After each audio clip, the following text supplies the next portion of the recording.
I mean, I called the book We the Scientists. And one of the reasons why I chose that title, first, I wanted to echo We the People. I thought that that would resonate, particularly with a US audience, but also this notion of we the scientists. Maybe instead of dividing up groups based on the type of expertise they have, maybe we should approach this as saying, we're all experts. Welcome to BrainStorm by Us Against Alzheimer's, a patient-centered nonprofit organization. Your host, Meryl Comer, is a co-founder, 24-year caregiver, an Emmy Award-winning journalist, and the author of the New York Times bestseller, Slow Dancing with a Stranger. This is BrainStorm, and I'm Meryl Comer. Our guest is Amy Marcus, Pulitzer Prize-winning Wall Street Journal reporter and author of We the Scientists.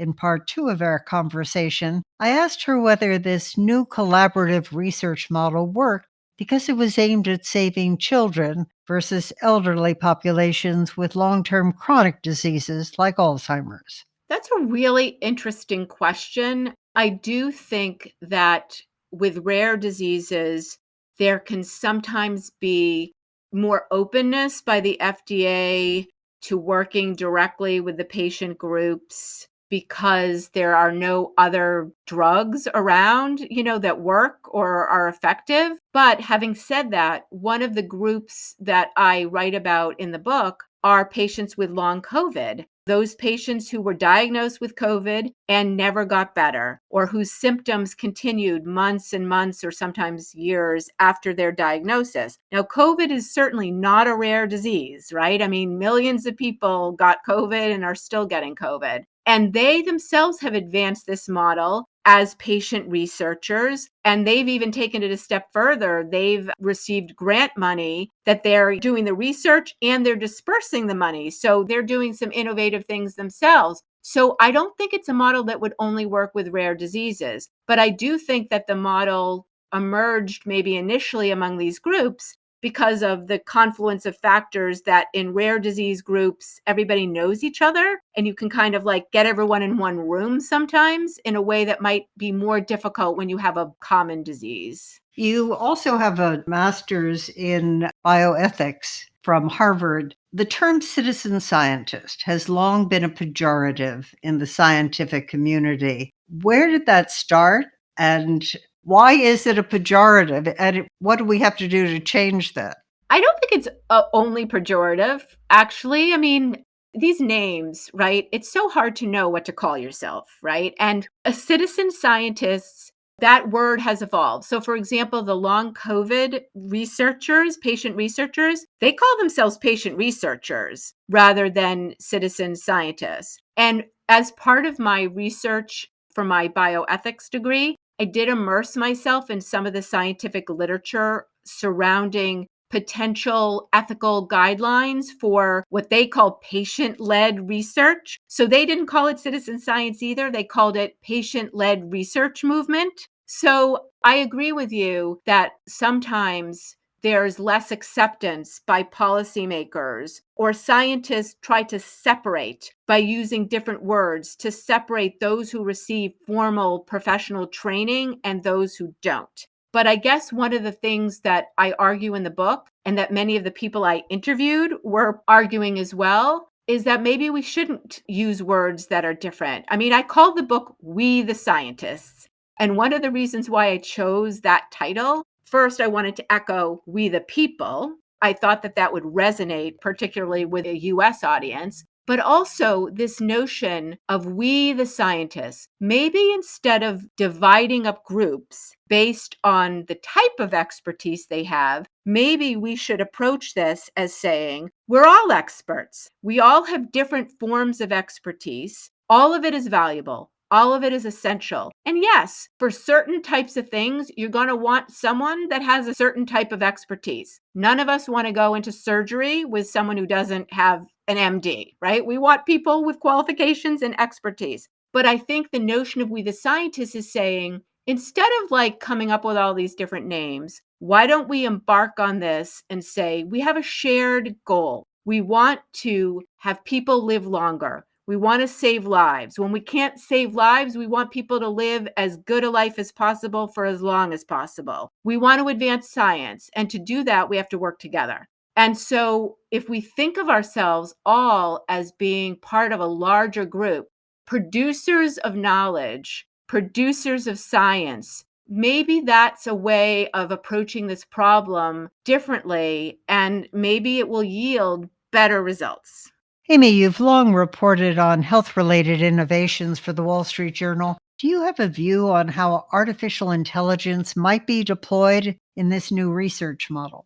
I don't have enough expertise to weigh in on that. What I could just say generally is I think that technology and advances like the internet, for example, was one we talked about at the beginning of the conversation. They have been used in ways that allow people to organize and gather data and make contributions. Hopefully, the next wave of technological advances will do the same. But of course, how they're deployed and the way they work and what sort of guidelines exist around them to protect privacy, to ensure that there's not bias, all of those things will involve society. I think that as a society, we need to recognize that there are ethical questions involved with any enterprise we do together, and that the effects of what we're doing will expand beyond small groups of people.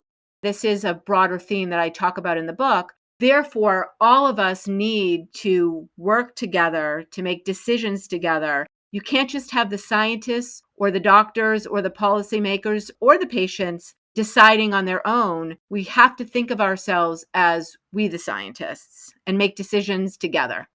Reading your book, I wondered how we might replicate such a collaboration or model in the complex neurodegenerative diseases like Alzheimer's, where you have the issues of stigma and ageism that still abound. And then you have agencies like Medicare now challenging the authority of the FDA when drugs do receive accelerated approval. Any thoughts or cautionaries for advocates? Yeah, that's really important. And I do think that each group may have their own specific challenges, that it would be hard to sort of say with a blanket statement, everyone should pursue this model or another model. It's going to depend on the specific scenario. But overall, one of the things I would say that would benefit advocates across groups is this. I think that there needs to be greater recognition of the value of the data that patients and advocates are collecting. I think that the government, meaning the agencies such as NIH, the FDA, and other agencies that get involved,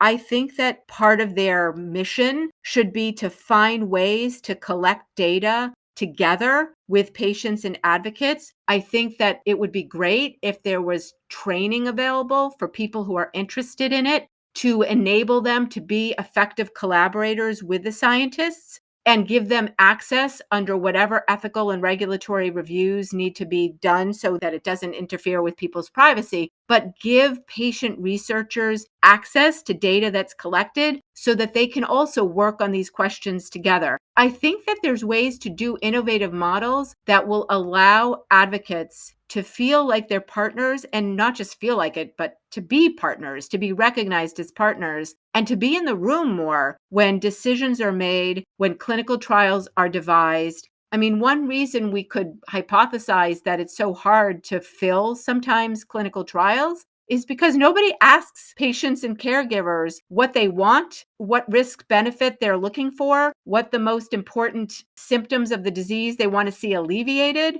what would enable them to get their loved one into the trial. If they were co-generators and co-collaborators in devising trials, they might get filled faster and you might get answers to questions faster. So I think by looking at this through a different lens, it's going to improve the outcomes and maybe even address some of the problems that we've been seeing that make it so hard for the FDA to feel like they can weigh in on whether a drug is working or not.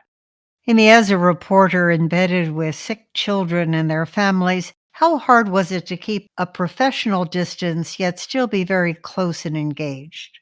When you're writing, I think that you're trying to both bring the emotional resonance of the subject to the readers, but also recognizing that You're not the parent, you're not the doctor, you're not the scientist. I see my role as not distancing, actually. I see my role as bearing witness. I see my role as taking the public into the room, into the lab, into the family's home. Like, I try to immerse myself as much as possible. And I didn't try to wall off my emotions because I'm a person too. And, you can't help but be sad and be moved and engage with the people you're meeting, the families, the children, and also the doctors, the researchers, and the scientists who are also bringing their hearts into everything. I don't know. I mean, I didn't consider myself a doctor treating a patient. I consider myself a person who's honored to bear witness and to topics and issues that I think are important and affect all of us, and then to try to bring the story back to anyone who's willing to read it and listen to it. Amy, thank you so much for what you've done. If you'll recall, in 1962, Rachel Carson's book, Silent Spring, triggered an environmental movement. I personally believe your book has the potential to be a real game changer and transform how research is driven in the future that includes both the patient and the caregiver. Our guest has been Amy Marcus, Pulitzer Prize winning Wall Street Journal reporter and author of the book, We the Scientists, How a Daring Team of Parents and Doctors Forged a New Path for Medicine. That's it for this edition. I'm Meryl Comer. Thank you for brainstorming with us. Our team is on a mission to help you stay up with the latest scientific breakthroughs, from new therapies to technologies on early diagnosis and personal brain health advice from well-known experts using an equity lens that promotes brain health for all. Now, we'd like to hear what's on your mind. What are the topics and guests you'd like to hear featured on BrainStorm? Send your comments to brainstorm@usagainstalzheimers.org. Support for BrainStorm by Us Against Alzheimer's comes from Genentech and Eisai. For 4 decades, Eisai's commitment to Alzheimer's disease has never wavered.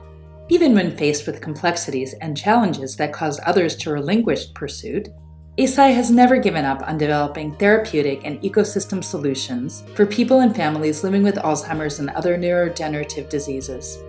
Subscribe to BrainStorm on your favorite podcast platform and join us on the first and third Tuesday of every month.